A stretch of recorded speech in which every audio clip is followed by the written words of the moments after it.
Brian, good to see you. How are you doing? How are you getting on? Very good. Here in Far Hills. Yeah. Couldn't ask for a much better weekend. It's a fantastic experience. It really is. This is our third time coming. I was just saying to the lads, the first time we came here 2 years ago, or 3 years ago, we had 11 people from Manhattan on a bus. This morning we had 31. Right.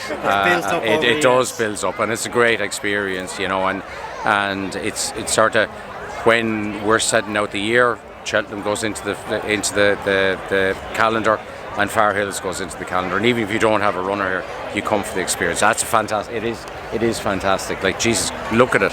What's there, 20,000 people here? Oh, and the rest. It's nuts. It's nuts. It's so different to home, though, isn't it? I suppose the weather does help. Well, considering I'm told it's milling rain at home at the moment. Anyway, you're here for work-related purposes. Yes, like I'm here for the month. Yeah. You factor this in with yes, you your do. work, Yes, which you is do. ideal. Yeah. So, yep.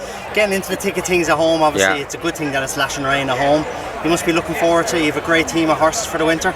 Yeah, I always get a little bit nervous because, like, when you go away and you look at it and you sort of say, well, we finished second in England last year in the owners' table. We finished second in Ireland, and you win the Grade Ones and you win your Cheltenham races. I feel like a little bit like Leicester City when they won the league. How in the name of God are you going to do it again? Yeah. And that's where you're sort of looking for, because we know we have the Jerry Colom's, you have the Slade Steels, you have the Chupus, right? And you're sort of saying, well, where are we going? Like this time last year, we knew we had Slade Steel, because if you go back to the bumper in Punchestown, Ballyburn, Dancing City, Slade Steel, and you knew they were going to be right there. We don't have that this year. We've new horses, so we've bought a couple of new horses there.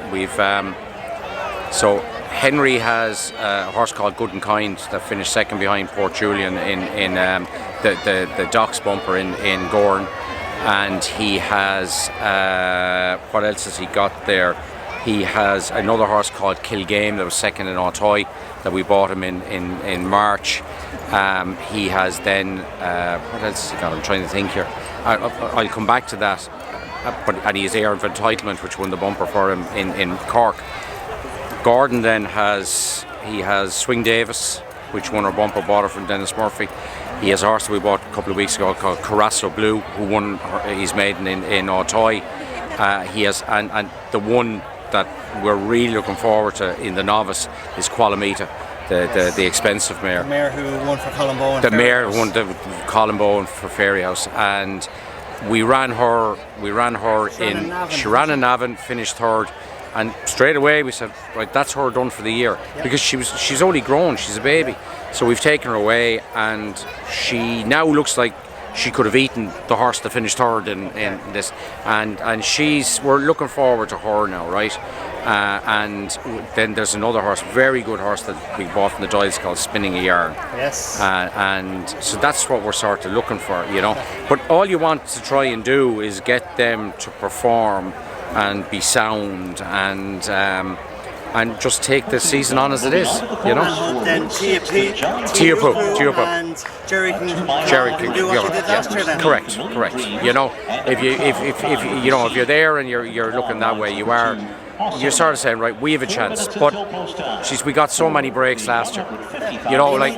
We do, yeah. You had so many breaks last year, and of course we the daddy of them all, Bob, the third child. So he comes back, he's in great form, he comes back for the Lismullen. I think we're taking on Floring Porter in the Lismullen. He's switching back now to hurdles after winning the Kerry National, of course. He is. He's a great horse. Just Keith gave him a stun of a ride that day. He did. Keith Dunn was a very underrated jockey. I would have him up in a horse in the morning, right? He is excellent. And, we just take our chances. And a couple of the older horses that are around a bit longer winning during the week for you, Aspire Tower and French Dynamite, yeah. Great to see them horses. But so Aspire Tower, as I was saying to you earlier on, we actually thought he was dead last March. He got a terrible fall. And we brought him home and we looked after him and we sort of mollycoddled, and he came back and he showed us what he could do. And French Dynamite is French Dynamite. Like, French Dynamite is a straightforward horse. His trainer's actually trickier than he is in the Mouse, right? And I'm delighted for them all, because Mouse is starting to come out of that little slump that he was in, So we'll take our chances, and most important, just bloody enjoy it, And You do enjoy it. And we do. You do when you get this. You get the experience to come to this. Like this is your first time here, I think, is it? Second time. When Hewitt won 2 years. Oh yeah, that was amazing. That was amazing. That was our first year. That made me want to come back. That was an amazing thing. So yeah, we just think, as I said, we're a bit like Leicester City. How do we repeat what the season we did last year, and how do we do it? And I'm just petrified that we won't get anywhere close to the way we were last year. You know. Out of them all, is there one particular horse that you're most excited about, or maybe Jerry Calam? Can he go one better in a Gold Cup? If you're asking me now, Chupu's the horse, right? Because he ran 3 times last year, won 3 Grade 1s. Yes. Jerry's just unlucky because that bloody galloping is around. I know. Turley's, right? Greg Turley, and he's a rock star, right? And we just keep running into him. But like Best Mate had unlucky horses behind him. That's just the way of the world. Like we have Jerry, and we're very proud of Jerry.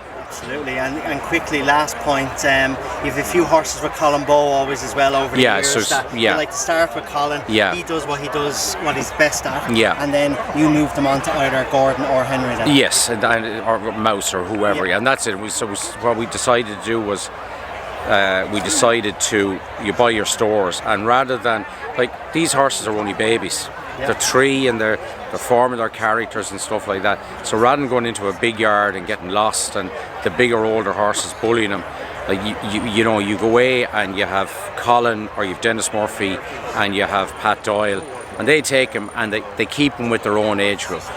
So it's like minor hurlers are playing with minor hurlers until they're ready to start playing senior, until they're ready to start. And that's the idea. And like the 3 boys are great handlers. Like there's plenty of great handlers, but we just work well with the 3 guys, and we're just see what happens. Well, listen, Brian, good to see you this weekend, and very best of luck for the season ahead. Pleasure.